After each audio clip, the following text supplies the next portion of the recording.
What's up, everyone out there in internet land? I'm Vinny. I'm Joe. And welcome back to the Retro Grab Bag Show. We would like to wish you a Merry Christmas, Happy Holidays.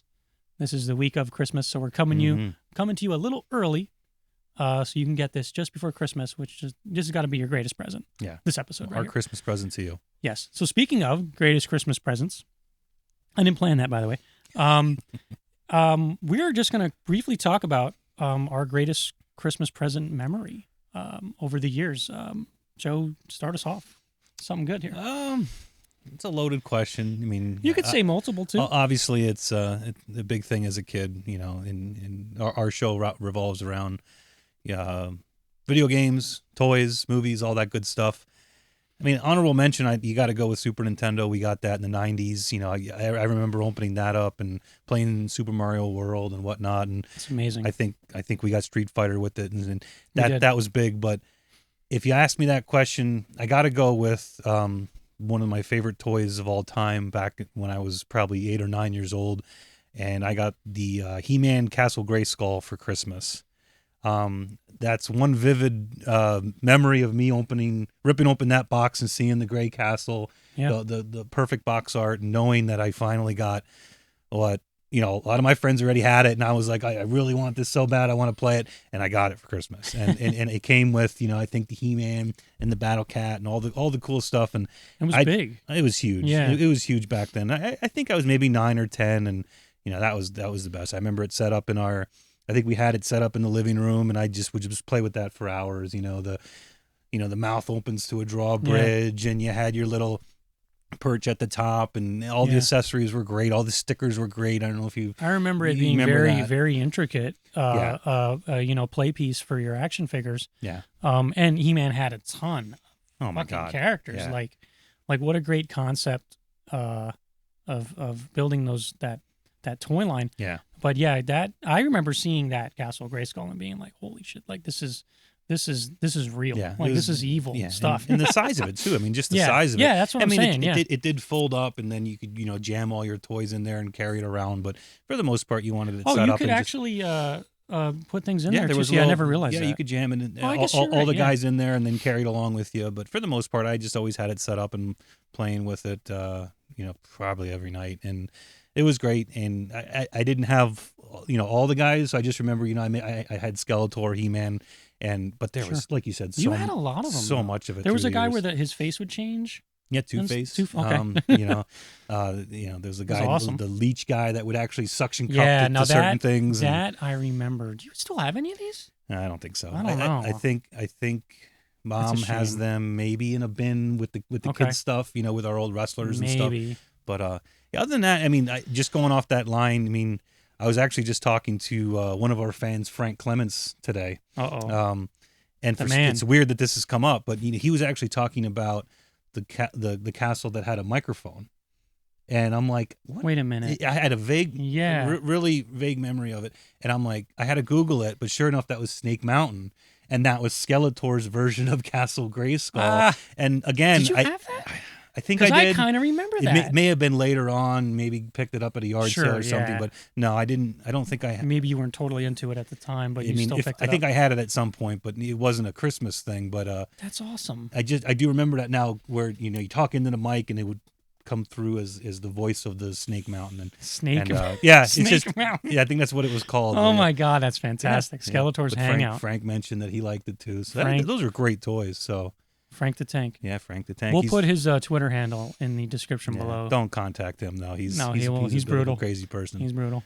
But what about you? What do you got for that was good. Your memories.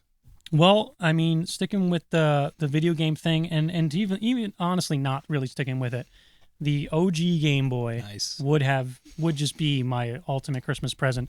We had Nintendo. You mentioned getting Super Nintendo. I didn't get one of these for a little while. I think we already had the Super Nintendo before I got a Game Boy. Okay. And it was great to just finally get one of these, and I just absorbed everything like this. Like I was really the only one that played this, under the low light. I don't even remember the first. I mean, I think maybe Legend of Zelda: Link's Awakening was one of the Christmas gifts with it. Nice. I think at that point, amazing game. Super Mario Land 2 and the 6 golden coins. one of the best games in the world. Eventually, we ended up getting into Donkey Kong Land, Donkey Kong Land 2 that came out. But I always got like the Game Boy versions of the Nintendo stuff, like later on when they became cheaper, like Dr. Mario's version of it, and stuff like that. But yeah, having my own system was just amazing. Oh, I don't know where I lost the light I had for this. Okay, It's also a little magnifier. Now they used to sell some that had huge magnifying glasses, and it kind of made it look goofy. This one was just the perfect lighting and the perfect magnifying, just to make it really really easy to play, especially like in the long car rides we used to do. Sure. Out to South Dakota and stuff like that. But now what year did this come out? Was it like 1990? I would think. I believe so. Yeah. So you were. I was probably in getting kindergarten, first grade. Yeah. But again, like I didn't have this then. Yeah. I would have got this post. You got it after Super that. Nintendo. Yeah. Okay. Yeah. Yep. So 10 years old, 11 years old. Something maybe, like that. Yeah. And I just loved being able to have my own system again. But I do remember us getting the Super Nintendo on Christmas Day. That was cool, having all of us kind of glued to that Street Fighter 2. Yeah. You were right about that. That did come with it. That was big. That was big. That was and, big. You know, spiders from there of all the games we got. But those 2 games I remember, those were the ones that we ripped open Christmas morning and you just played the shit out of them, constantly. And to this day, those games are great. And even these, I still go back. Yeah, I mean, I never had one of those. I think I had a Game Boy Advance, but one of these I haven't had. But a lot of these collections that are coming out now are including, like I had the Nintendo Switch, and a lot of them you can get the old games. Or am I thinking actually the Wii? The Wii had all those old games where you can buy them off the arcade, and I remember playing that Super Mario game that you mentioned was on there, and you play it on that pad, and the graphics obviously look dated, but of course, the gameplay's still there, and even the Castlevania games. I mean, those were included on that latest collection that we talked about. Amazing, yeah. They're just great games. Well, Nintendo would do like Metroid 2. Metroid 2 exists only on this, like that. Oh, really? Like it was the original Metroid for NES. Its sequel was Metroid 2. Now, the third one was for Super Nintendo. Okay. And I can tell you something, all 3 of those games are amazing, but like the storyline and everything for the Game Boy one was its own thing. And it took place after the NES one, but it was a complete story on its own. They dedicated that to the Game Boy. So it was really neat to have some kind of special portable console. I mean, can you name a more successful portable? No. You can't. You can't. You can't. There's many still that tried. The color and the Advance and the 3DS and all that too, which we have some of those back here. But this has got to be the flagship of the of the portable. And there was nothing. Glad we got to play it. There was a lot that tried to compete back in that time. Later with handhelds, and even up to recent times with like Sony's PSP, and nobody's really beat the Game Boy, and it all comes back to this product. Sega had the Game Gear, and that was cool because it was backlit and color, but I don't think the game selection was there. That might be something for me to get into in the future, because I was a Game Boy guy. Try Game Gear. Get the Game Gear and see what's going on. I've thought about it.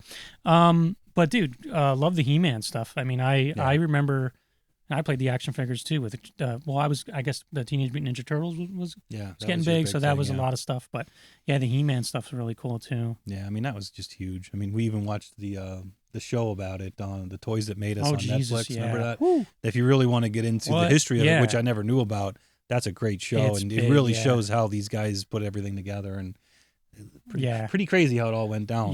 If you have Netflix, check that out if you're interested in He-Man, because there's a lot of history there, and probably a lot of shit you would not have thought. And the Turtles is on there. That's a fantastic one. Yes, so that's and that's the amount of money that the toy industry brings in off of one line, it just dwarfs like the movie industry. It's kind of creepy. It's kind of crazy. Yeah. But basically, the main idea with the gifts and your favorite idea is that you're still getting together with your family around the holidays, and getting together and playing games or watching movies or playing with action figures or whatever. But what do you think? Merry Christmas? Yeah, Merry Christmas. Hopefully you pull out something nice underneath your tree this year. Yes. I mean, we always have little bits here and there that we pull out, and it's always nice to find some video game or retro item underneath your tree. Yeah, if you're watching this after Christmas, which might be very close to when this is released, and you got something cool, let us know. Let us know whatever you got, even if it's a pair of socks. And hopefully your Christmas tree doesn't have shit falling on you like we did earlier this month. All right. I think that's it, Joe. Merry Christmas. All right. Merry Christmas. And Merry Christmas to y'all, and we'll see you next year. Treat each other well.